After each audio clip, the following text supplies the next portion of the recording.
ध्यायामोद्धवलावकुण्ठनवती तेजोमयीं नैष्टिकीं स्निग्धापाङ्गविलोकिनीं Bhagwati मन्दस्मितश्रीमुखी वात्सल्यामृतवर्षिणीं सुमधुरं सङ्कीर्तनालापिनीं श्यामाङ्गीं मधुसिक्तसूक्तिम् अमृतानन्दात्मिकामीश्वरी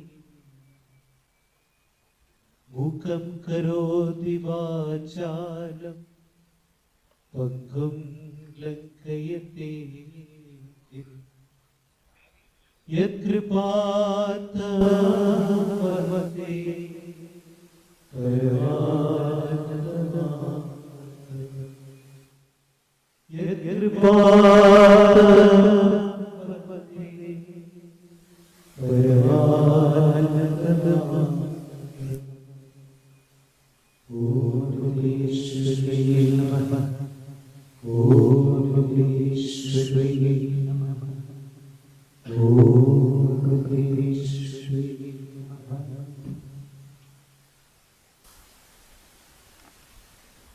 My infinite obeisances at the lotus feet of my Master, our most beloved Amma, and my salutations to all of you, dear sisters and brothers.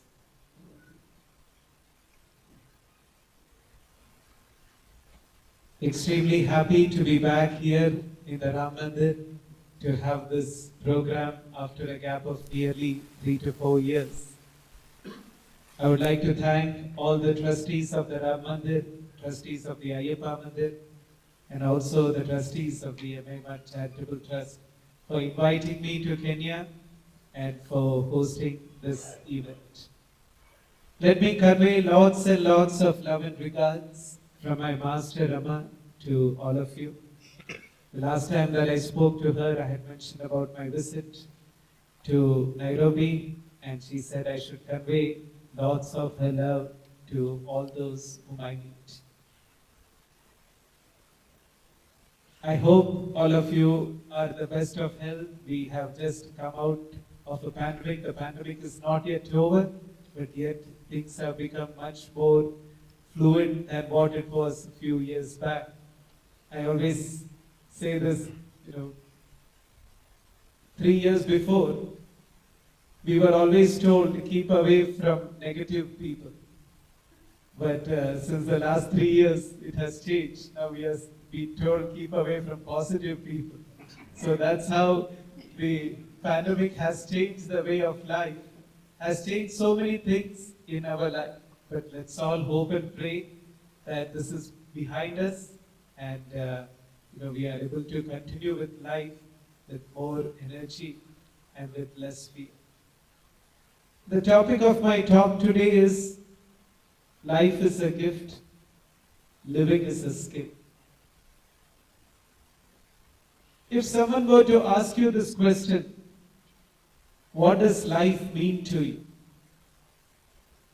You might think a while before you come with an answer. I have asked this question to many people, and I have had various answers that people have shared with me. Some have said life is a journey. Some have said life is a challenge. Some have said life is an adventure. Some have said life is a learning experience. Some have also said life is a big problem. There are some who have said life sucks. The answers are varied as per the way we see life. Today, let us try to see our life as a gift.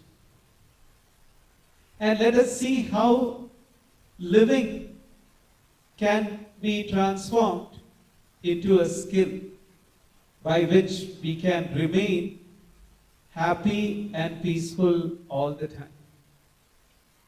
Because whatever we do in life, our goal is to remain peaceful and harmonious. And if you ask somebody, when would you like to be peaceful or happy? The answer would be all the time. Nobody would say, oh, I would prefer to be happy at 10 a.m. in the morning, then later at 3 p.m. in the afternoon, and then at 8 p.m. at night. No, nobody would say that. The answer would be, I want to be happy all the time. And for this, we need to transform living into a skill. And that's what I will try to kind of share with you, the ways that I feel we can really achieve this. Now, why do we call life as a gift? When we go to a supermarket and we buy something, we don't call it a gift, right? You have paid money for it and you have bought something. You don't say that I got a gift from the supermarket. You say I purchased something from the market. Now suppose a thief threatens somebody and asks the person to empty his wallet, take out his rings, his chain, and hand it over to him. The thief can never say, I got a gift of so much money, or I got all these jewels as a gift. No. Why? Because it was taken by force. What we call as a gift is something that has to come out of love. It cannot be forced on somebody. When you give something from your heart with no demands, then in reality you can call that thing a gift. And if you really look at it, life really falls in this category. It has been given to us as a gift. We don't have much claim over life. Some may say, how can you say that this thing is is something that we cannot claim over? Or how do you say that it is a gift from God? We'll just look into it as to how this life can qualify as a gift of the divine. Some may say this gift came from our parents. But in reality, our parents were just mere instruments in handing us this gift.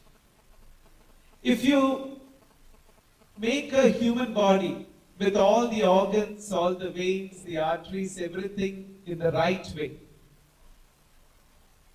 and you kind of look at it, what do you really call that thing? You call it a model of a human body, right? You do not call that a living body. Why? For that thing to become living, there needs to be a spark. There needs to be a spark of life. Then alone can we term it as a true human body, a living body. Now, this spark is something that has come from a higher source. It is not something that can be obtained from anywhere else. People with faith, they may say it came from God. People who are atheists, they will say it's a gift of nature. But people will surely agree to the fact that it came from a source. It was not that it just landed on earth. For any object, you look at a watch, at somebody's watch. What is the first question you ask? Which make is it? Right? Which company is that watch from? Because you know that watch did not just land in that person's wrist from the sky. There is a cause beyond it. You may not see the cause. It may not be something that is near you. But you know that for everything that we see in this universe, there is a cause beyond it. Though we may not have seen our great grandfather, we know that there was somebody there. Otherwise, we would not have been here. So, there is an intelligent cause behind the whole of creation. We live in a world where science and technology has advanced so much, and people may say we don't need a God. We can do so many things on our own. Really, do we really need a God? It's a very common question that you can see youngsters discussing. I remember an anecdote. Once there were a group of scientists who got together, and they decided that human beings have come a long way, and they don't need God anymore. So they picked up one scientist to go and inform this to God. The scientist went to God and said, God, well, we think we can manage things on our own now. We don't need you. Maybe you can go for a long vacation, for a long sabbatical. Because we have started cloning people. We have started doing miraculous things. And all that duties that were ascertained to you, we have started doing it. So I don't think we need you. God heard all this very kindly. And then he said, well, I need to be sure before I go for a holiday. So let us have a man-making contest. You create a human being, I create a human being. And let's see how it goes. The human being, the scientist said, great, I'm ready for it. And God decided to do it as we have read it in our childhood. The way he created Adam. He bent down and he grabbed a handful of dirt. Human being, the scientist looked at God. He also bent down and he grabbed a handful of dirt. God said, no. You get your own dirt. This is what God said. Even for our little finger to function, Amma always says, there needs to be a force acting behind it. When we yawn, our mouth opens wide. There is a power acting behind it. If that power stops acting there, it won't close again. It will just remain there. So we need to understand this power. We need to be grateful towards this power for giving us this great gift of life. Why do we give a gift to somebody? To make the person happy, right? For a birthday or for any function when you give a gift, it is to make the person happy. God has given us this gift with the sole purpose that we become eternally happy by receiving this gift. And normally when you receive a gift, what do you say? You say thank you, right? So, how thankful we should be for the greatest gift of all, which is this human life. And which is a real way of expressing gratitude towards this gift. Our scriptures put it beautifully. It is by reaching the goal of being eternally happy and free. If you can achieve this in the lifetime, that's the best way you can say thank you to God for this gift. In spiritual terms, we may call it as God realization or self-realization. It all comes to this, being eternally happy and free. Nowadays, when people give you a gift, sometimes the wrapping of the gift is so beautiful, right? The wrapping is so beautiful that you don't even want to open it. You just keep the gift for a long time, just looking at it. But unless you unwrap it, you will never be using the gift fully. You will never understand what it is about. It is the same with human life.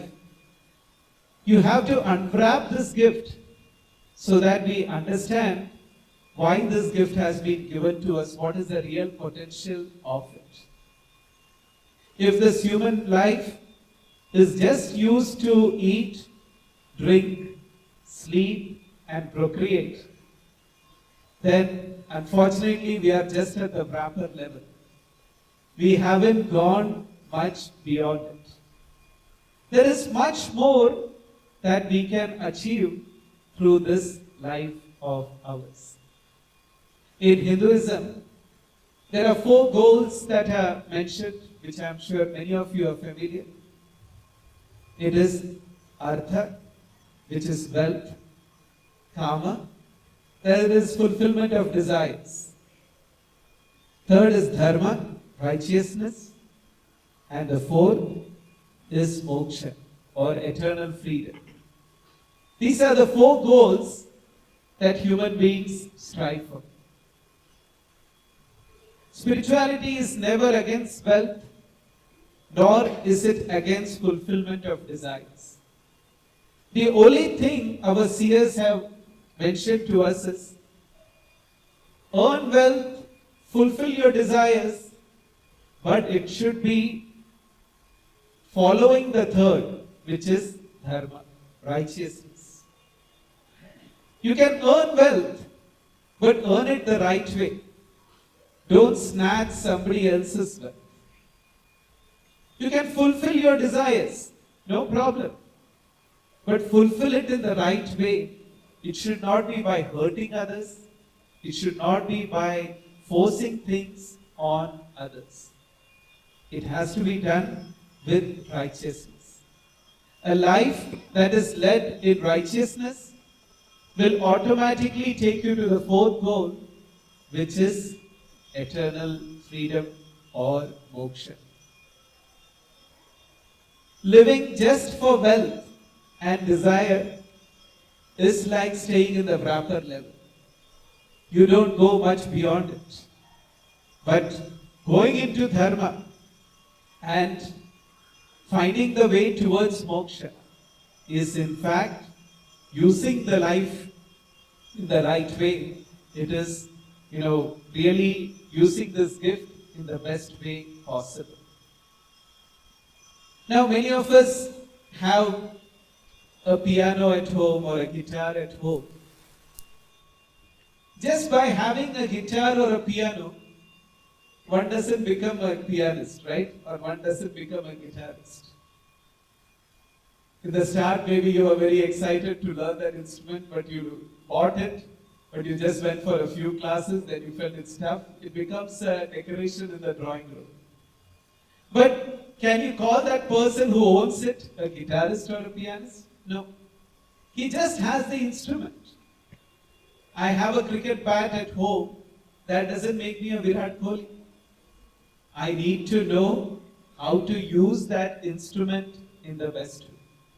In a similar way, life is a gift, but living depends on how we learn to use it. It is a skill that needs to be developed. There is a very beautiful saying by the philosopher Voltaire. He says, God gave us the gift of life. It is up to us to give ourselves the gift of living. Since the first thing was given to us by God, the gift of life, we have to give ourselves the gift of living. For this, I think we need to understand 4 things that we will go through in today's talk. Number 1, we need to understand the potential of this human birth. When we receive a gift, we need to understand everything about it if we want to use it the best way. Otherwise, we are in one way underutilizing this gift. We all live in a tablet world nowadays. For communication, we use tablets, we use an iPad, or we use gadgets like that, which we call as a tablet. And there are many who have to consume a lot of tablets also for health, right? So in one way, we can say that it has become, in one way, a tablet phone. Now suppose you have, a recent iPad that has just been released. Now, when you have a gadget like that, you need to understand all its functionings, the way it works, all the things that you can do. If you use an iPad just to play games or just to make calls, it is underutilizing that thing. Because in reality, you can even manage a whole office using an iPad. It has all the features in it. But you need to learn about it properly. It's the same with human life. We need to learn about its potential. In English, we have this expression that you hear very often. People saying, oh, I'm just a human. It's a very common thing. You just say, I'm just a human being. You normally say to kind of justify your frailties, or you say, when things don't work the way you want, you say, oh, I'm just a human being. I have my limitations. But our scriptures say the opposite. They say when you say, I am a human, it means I am the embodiment of infinite strength and love. I have the strength within me at my disposal, and I can tap into it at any time. And I am capable of doing wonderful things. This is what, in fact, our scriptures say about a human being. But sometimes we see ourselves as so small, right? We say, oh, I'm a human being, I'm limited in strength, I'm limited in love. It is something that we need to overcome by understanding that yes, our body may have limitations, but my true essence has no limitations. When you go to a bookshop, you find books which have they have the title and then they say it's a fiction based on certain facts. I'm sure many of you have seen it, right? Certain novels, they say it's a fiction based on certain facts. I think our life is opposite. It's a fact based on certain fictions. What are these fictions? These fictions are that I am this body alone. I am just this limited entity. There is nothing more to me than this body and the mind. We have confined ourselves, the infinite beings, to being very, very small. And this does not help us at all. And the society has also played a role in enforcing this notion that you are this being, you are this name, you are just this individual. You're nothing more than that. But we need to awaken to the truth that we are much, much beyond this. I remember an anecdote. Once there was a person who went to a tailor to pick up a suit that he had given for stitching. When he put the suit, the shoulders were too tight. And he said to the tailor, what is this? How am I going to wear this suit? The shoulders are so tight.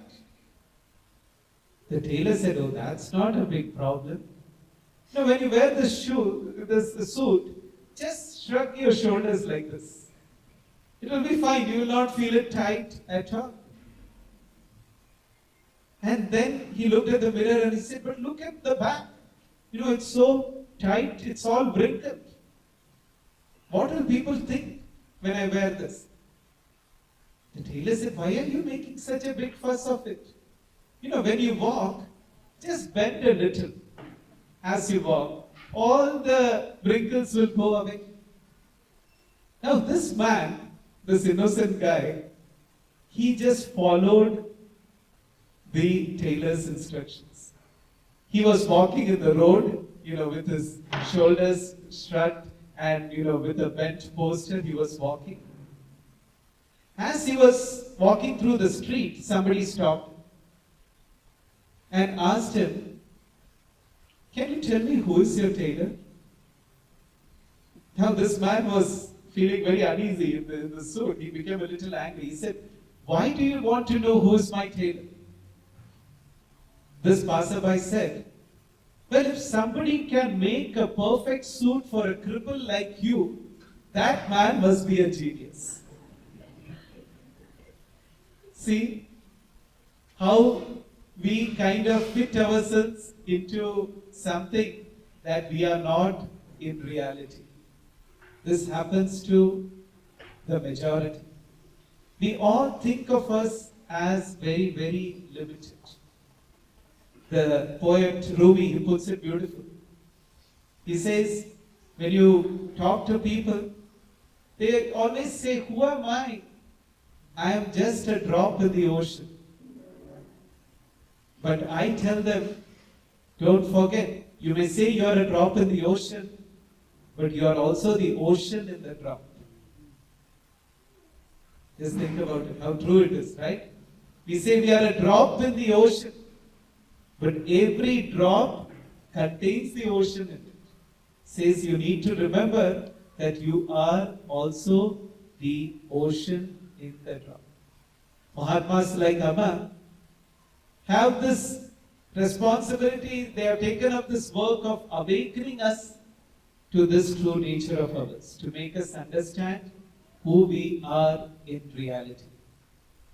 I remember a few years back, there were a group of college students talking to Amma. And one student said, "You know, Amma, I have a question. When you speak to us, somehow we become so transfixed on you. The mind doesn't go here and there.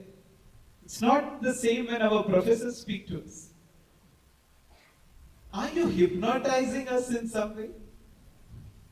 Amma laughed and she said, "My son, I don't need to hypnotize you. You are already hypnotized. You are hypnotized by so many wrong notions that you have about yourself. I am just doing the opposite," she said. "I am only de-hypnotizing you from all the wrong notions that we have about ourselves." So we need to understand the potential of this human birth. Coming to the second, to make living more peaceful, more happy, we need to understand the nature of the world in which we live. It doesn't take much to understand what the nature of the world is. You can know it if you have a good observation of how things around you, of how people around you are. You can easily detect that one thing that keeps happening in the world is change. Change is the reality that does not change at all. It is the reality of the world. Everything is in a process of change. There is a very beautiful saying by the Greek philosopher, I think it is Epictetus, who said that you never step into the same river twice. Every time you step into a flowing river, the waters are new, right? You know, the earlier waters have flown ahead. This is the nature of the world. People around us are changing. The objects that we use are changing. Everything is getting older with time. Our bodies are changing. They say in 7 years, your body is completely new. Every cell of your body has changed. We live in such a changing world. And living in this changing world, what are we trying to achieve? Eternal happens. Unchanging happens. It never works that way. You cannot rely on something changing to make you eternally happy. You need to be focused on the changeless if you have to be happy when you live in the changing. Amma gives a beautiful example. She says, trying to feel happy and peaceful all the time in the world, just relying on the external, is like trying to dance on a stage that is shaking all the time. For a dancer, what is most important is the stage is not shaking. If the stage keeps shaking, the dancer will never be comfortable. You need a unshaking, a strong foundation to really be able to manage things. It's the same with the world. When we deal with the changing, our focus should be on the changeless substratum that is behind everything, which we call as the true self, or some call it as God, whatever you call it. We have to have our focus on the changeless. When you have this understanding that yes, things are great in my life, but it can change. Tomorrow it might be different. Things are bad, it can change. When you have this preparation, nothing can shake you because you are well prepared to meet any eventuality. That's why there's a very beautiful saying that there are 5 words that can make any happy person a little sad and any sad person a little happy. The same 5 words. You know what these 5 words are? Even this will pass away. When you think of these 5 words, even this will pass away, somebody who is very happy may become a little sad. Oh my God, things might change in my life, everything was going fine, it can change. And a sad person might become very happy because he may think, oh, things are changing, something is going to happen. But this is life. Things will go up and down. We need to hold on to something that is changeless. Because whatever be the position, the fame, the success, the money that you have gained, it's all something that will be, replaced at some time, or there will be somebody better than you after a while. And if you have fully focused on it, it's going to make you sad. There's an interesting anecdote. Once there was a king who had won over many kingdoms. He had a great combat capacity, and he had conquered many kingdoms. And the belief in that kingdom was when somebody conquers huge kingdoms, becomes a true emperor, when this person goes to heaven, there is a mountain, a sacred mountain, on which they will be invited to place a flag, a victory flag. That's like considered the height of achievement. So this emperor had this great dream that one day he's the one who's going to plant this flag. He dies, he goes to the gates of heaven, and he's given this flag. And he says, where do I put this flag? And the gatekeeper says, oh, go straight. You just walk a little, turn right, you will see a mountain, and you can place the flag on. The emperor goes there, and as he nears the mountain, what does he see? The mountain is full of flags. There is not an inch of space to put his flag, it's full of flags. He comes back and tells the gatekeeper, what is this? This mountain is so full of flags, where do I put my flag? The gatekeeper says, oh, that's easy. Remove somebody else's flag and put yours. This is the reality. Our flag can easily be removed. The flag of external recognitions can easily go. But we will not be disturbed by it when we have really focused on the changeless, which is the self alone. When you have this focus, then nothing really disturbs you. Amma gives a beautiful advice.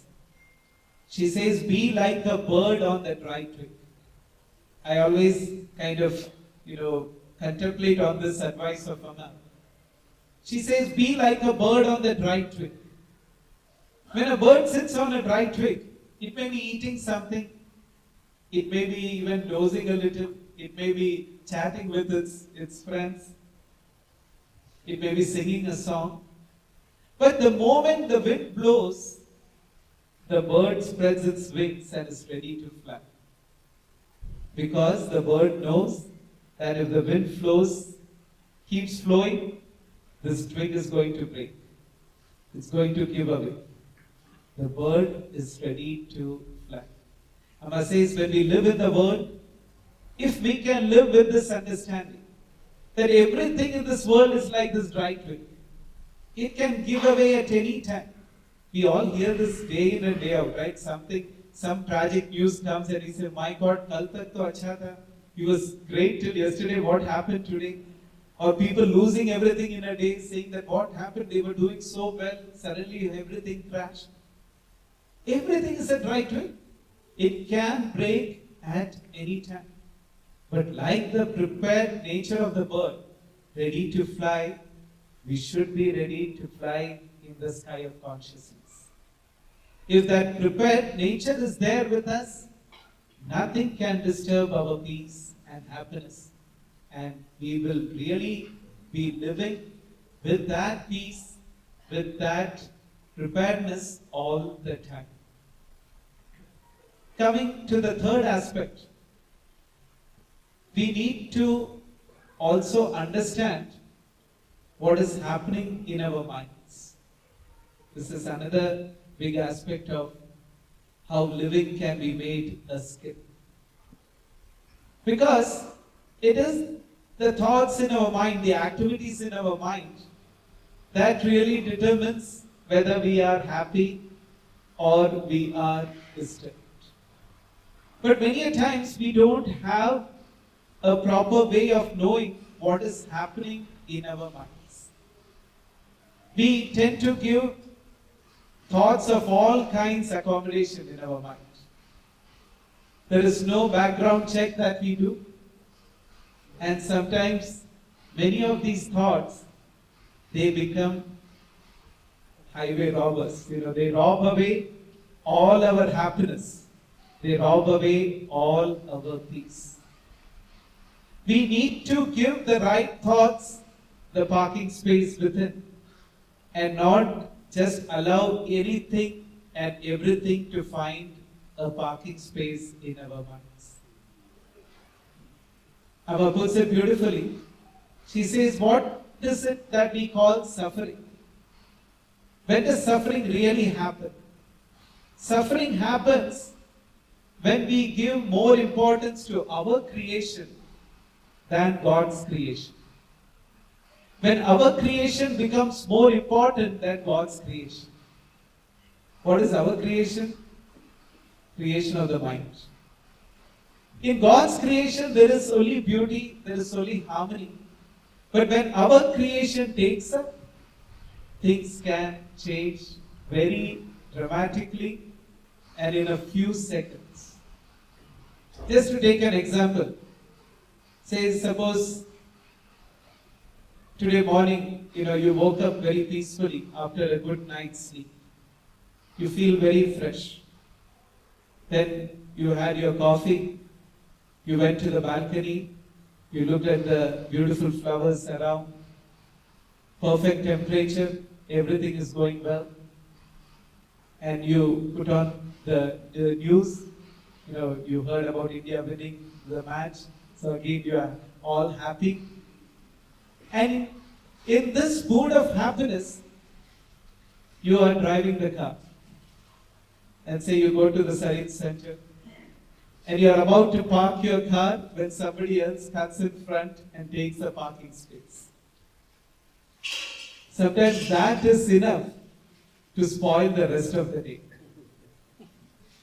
You start grumbling about it. Who is this guy, who cut before me? I was just waiting to get it. Who is he to do this? You don't even stop there. You say, this always happens to me. Not only with parking, even with jobs the same. I'm really at the verge of getting one, somebody else gets my job. It's the same with relationships. I think I have made peace. Something comes in the way. God, I'm such a failure in life. You end up cursing your life, your day, everything. Just one incident is enough to throw you out of balance. Just check and see sometimes how easily you get taken away from your mood of happiness. We need to understand the thoughts that have really found a place with Him. Suffering is not showered upon us, it is manufactured. And who manufactures it? It's our own mind. We just create it with our thoughts, we take ourselves totally away from the moment and take us to a place where there is so much of turbulence. I remember an anecdote. There was once a guy who was traveling in a train, and an old person, and he asked a young man, the young man was traveling in the train, and he asked the old person, he asked the old man, can you tell me what time is it? I don't have my phone today, I don't have my watch, so can you tell me what time is it? The old man very rudely said, shut up. Now everybody around was very shocked. They asked him, why did you get so angry at him? He just asked you for the time. Why do you get so rude to him? The old man said, let me explain. Say I tell him the time. And then we start talking. And first we talk about the weather. Then we talk about politics. Then we talk about movies. We talk about common interests. Then we ask about each other's profession. Then we find that we have some common friend who is there. And we talk about him for a while. Then after a while, as the journey is about to end, out of courtesy, I say, when you're going near my place, just drop him. And this guy really drops him. And then when he's at home, he meets my beautiful daughter. And they both fall in love. And one day they both come to me and say, Dad, we would like to get married. Let me make it very clear now itself. I will never give my daughter's hand in marriage to a person who does not even own a watch. See, how did the mind work?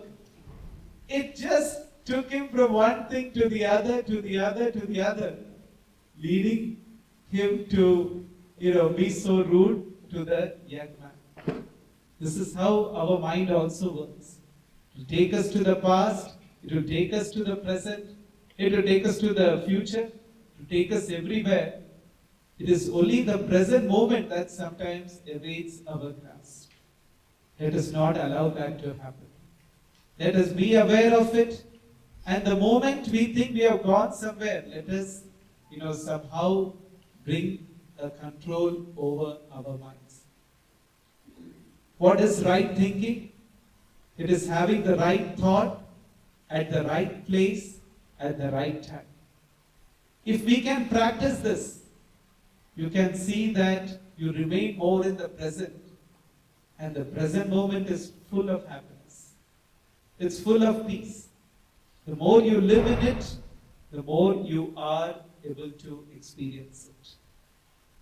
Another aspect of understanding the mind is we have this tendency that whatever we get from others, we receive it and we internalize it.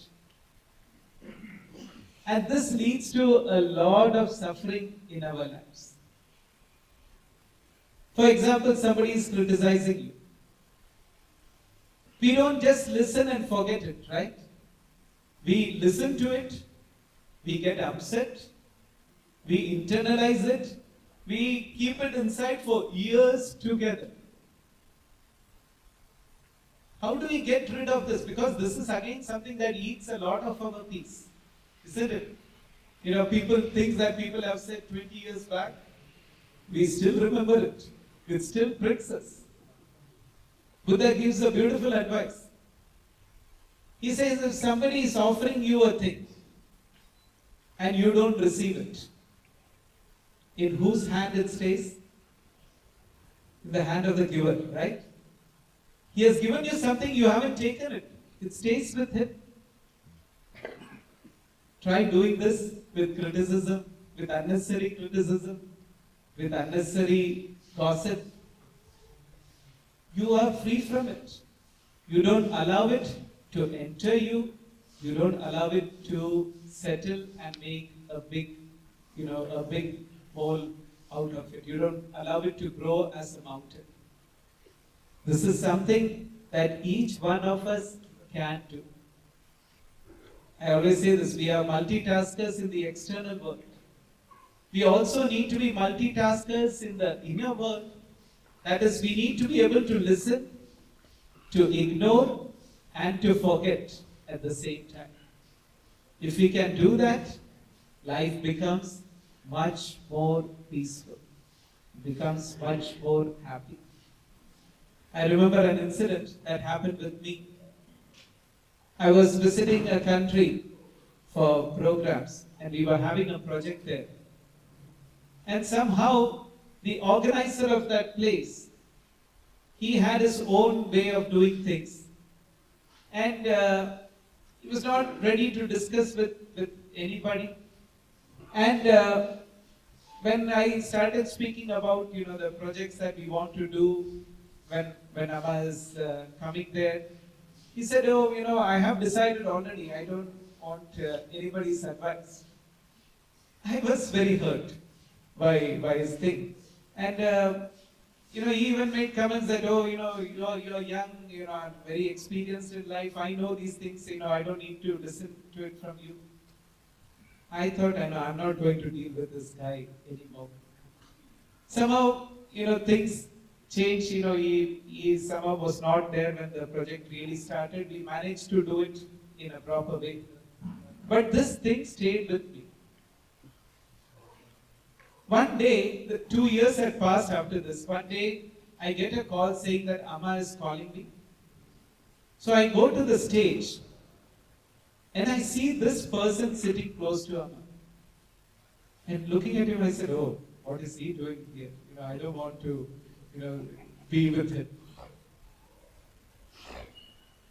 Amma called me and she said, this son wants to tell me something, so translate for me. So now I had no choice. I had to ask him what the problem is. I had to translate it for Amma. He had some problem with his business, with his family. It was a big family business, so he had some problems and he felt he was cheated, all these things. So I translated everything. And at the end, this thing that was there inside me, of his nature, that somehow spilled into my translation. I said to Amma, after saying everything, I said, oh, it's all his karma coming back to him. Amma said, I only asked for translation. I did not ask your interpretation. She gave him some advice how to deal with the matter, how to talk to his family and everything. He left very peaceful. He was very happy when he left. And after he left, Amma called me. And she said, shame on you. She said, you harbored this thing that he said 2 years back inside you. You're still affected by that. She said, what kind of spiritual aspirant are you? If you give a place to anything and everything inside. And then she asked me, if tea or coffee spills on your clothes, what will you do? I said, I will wash it immediately, otherwise there's going to be a stain. Amma said, you have to do the same with your mind. When people throw something at you, They may spill things in your mind. Just wash it away. Don't allow it to settle and make a stain in your mind which stays on and on. Never do that. We all have so many such stains, right? Because we haven't washed it at the right time. And this becomes a big happiness robber. It really eats into our feelings of peace and happiness. So, dear sisters and brothers, understanding the way the mind works is very important. Be aware of the thoughts that come in the mind. Of course, mind management is a huge topic in itself. Hope some other video I might be able to give that lecture. But this is something very important to be peaceful, to make living a joy. Coming to the last part, you need to understand the importance of gratitude. If we really have to make living an art, living a skill. When we look at our journey in life, I'm sure we all have had ups and downs in life. Normally when things are good, we don't analyze much. We are not in the mode of, reflecting on life. But we do it a lot when things don't go the way we want. When there are a lot of mishappenings coming in our way, we start analyzing. But at times, we end up in a very negative state, kind of stuck in this question as why me?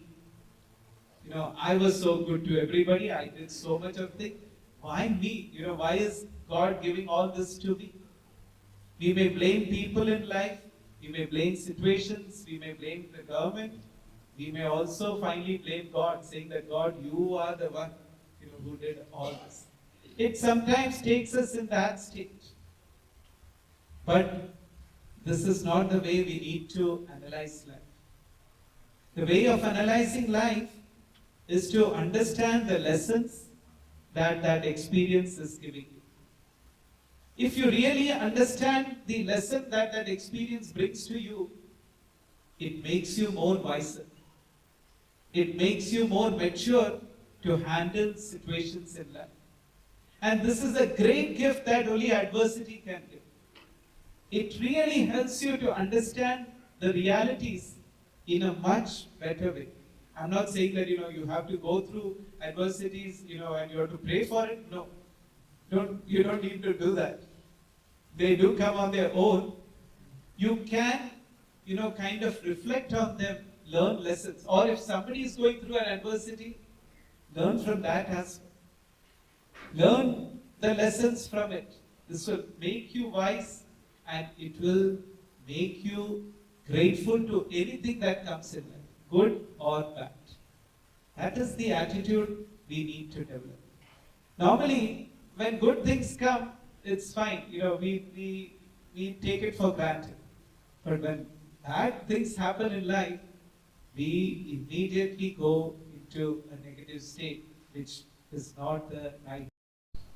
It is your story. It's your life. You have all the right to edit it. You don't need any permissions. You can interpret it in a way that takes you ahead and that does not take you backwards. If you look at people who have gone through adversity and have done great things, they have all done it. They have narrated their own story to themselves in a very different way. And they have used it as a stepping stone. Let me give you one example. There's a lady I met in our center a few years back. She was a star at one time. She was the cricket of the Indian women's cricket team. As most of you are here, having your roots in India, you know about it. But those who don't know about cricket in India, it's like the second religion. It's like something so people are so famous, so close to, and so fanatic about. So this lady was the captain of the cricket team. She was an excellent orator. So she was interviewed by a lot of magazines. Everything was going fine. She was climbing the ladders of fame, of fortune. At this time, when she was, I think, 20 or 21, she had a terrible road accident. And this road accident, it really damaged her spine. And she has been confined ever since on a wheelchair. You know, the only thing that moves is just her her eyelids and a little of her head. That's the only thing that moves in her body. In 24 hours, the life completely changed. And it was very interesting talking to her when I met her. And she narrated to me how things went on. I said, what was your thing when you went through this? She said it was terrible. I didn't want to live. I thought I had such a great life. Everything was good. Now I'm finished. There is no more hope for me. I contemplated suicide, but even that I'm not able to do because I cannot use even my lips. So how do I end my life? This was my thought at that time. But then she said one day she was in a room watching the sunrise and something clicked in her. And she said, yes, I am confined to a wheelchair for the rest of my life.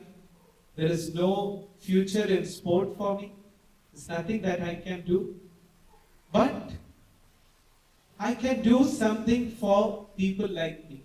This, she says, was a very strong thought that came to her mind as she saw the rising sun.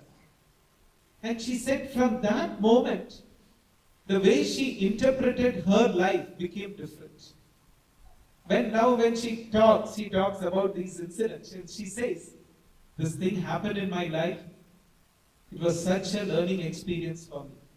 Earlier, I was just focused on my fame, my fortune, everything that I was enjoying in life. But as soon as this happened, I started looking into others. I started looking into lives of others who are like me, suffering. And somehow I decided that I'm not just going to stay in this state of depression. I'm going to make my life, an offering to them to do something good for them. And dear sisters and brothers, this lady, she set up an organization to help people with spinal injuries.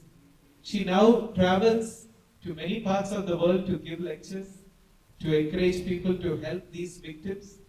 And she has become such a source of light for so many people in the world. And now when she reflects on life, it's with a lot of gratitude. That's the thing. We all have the capacity to narrate our own life story in a much positive way. If you can do that, you will be able to be very grateful in life. That's why they say, life is like a piano. The white keys represent happiness, and the black, you can say, represents sadness. But we need to remember that the black keys also produce music. They also create music. That's the thing with whiskey and salt. Let's be grateful to life as a whole. I've always says, think how many things you can be grateful for in life. We take things for granted, right? How many things you can be grateful for? I was, thinking the other day. When we put our headphones in the pocket, not the earbuds, but the headphones with the wires. Every time we remove it, we have to spend time, entangling it, right? It has all become knotted. We have to spend a long time entangling it. And we are always surprised, how does this happen?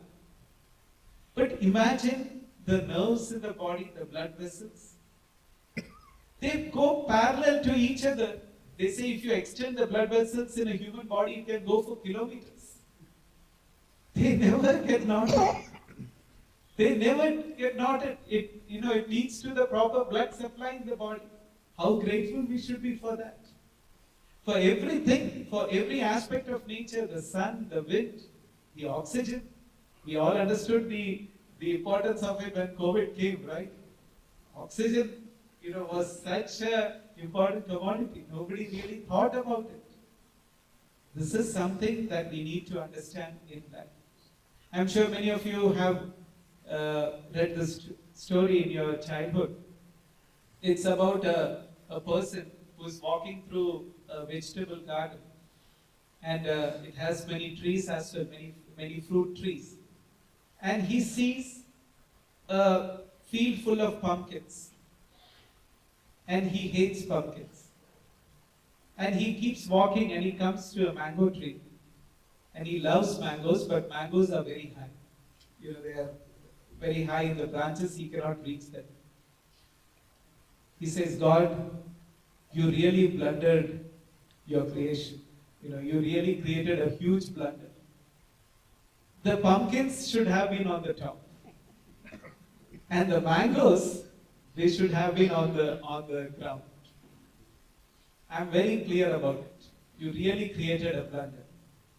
Saying this, he sat below a tree, below the mango tree, and started reading a book. He fell asleep when suddenly a mango fell on his head and he woke up. And he said to God, God, you did not make any mistake. Imagine, had the pumpkins been on the tree, you would have been history, right? You would have been a picture in the frame. So you didn't make any mistake at all. Everything is fine in your creation. I'm so grateful to it. As we grow in gratitude, the more life becomes a journey filled with happiness. This is something that we cannot, keep away from. Let us be grateful to everything in life. Take even the adversity as a learning experience. Dear sisters and brothers, if we can put these 4 understandings together, you can see that you have really attained a lot in making living a skill. Understanding the potential of human birth, which is the second. Understanding the nature of the world. The third, understanding what's happening in the mind, understanding the thoughts. And fourth, understanding the importance of gratitude. To conclude, I would just like to say, the earlier we develop this skill, the better. Because, otherwise we are losing so much time. And we are losing so many opportunities of being happy and peaceful. We may think that, okay, all this spirituality and all this learning, this knowledge, it can come later, when I retire, when I have more time in life. Such a folly to think that way. Spirituality is not a post-retirement plan. It is something that needs to be practiced in the moment. Because we never know what the next moment holds. At time, now our memory is good, our health is also relatively okay. Let us do our best. Because who knows what tomorrow has in store? It's like 3 old people who were discussing, and 2 of them said, I have terrible memory issues. The first said, when I stand on the top of the stairs, I don't know if I'm supposed to go down or if I have come up. The second person said, oh, my case is more terrible. When I'm sitting on the bed, I don't know if I'm supposed to go back to sleep or I have just woken up. The third person said, touch wood, I have no such problems. I've been so lucky. And as we do, he knocked the wooden table around which they were sitting. He knocked the wooden table and suddenly he turned and said, who's there? This is human life, right? Things can change so fast. So let us not postpone things for the future. Let us be in the moment. Let us make the best use of the moment in hand. Yes, sisters and brothers, this life is a great opportunity for us to achieve eternal happiness and freedom, to achieve the highest Purushartha, which is moksha. Let us use it for it. And let us do it by developing living into a skill. Thank you very much for your patient listening.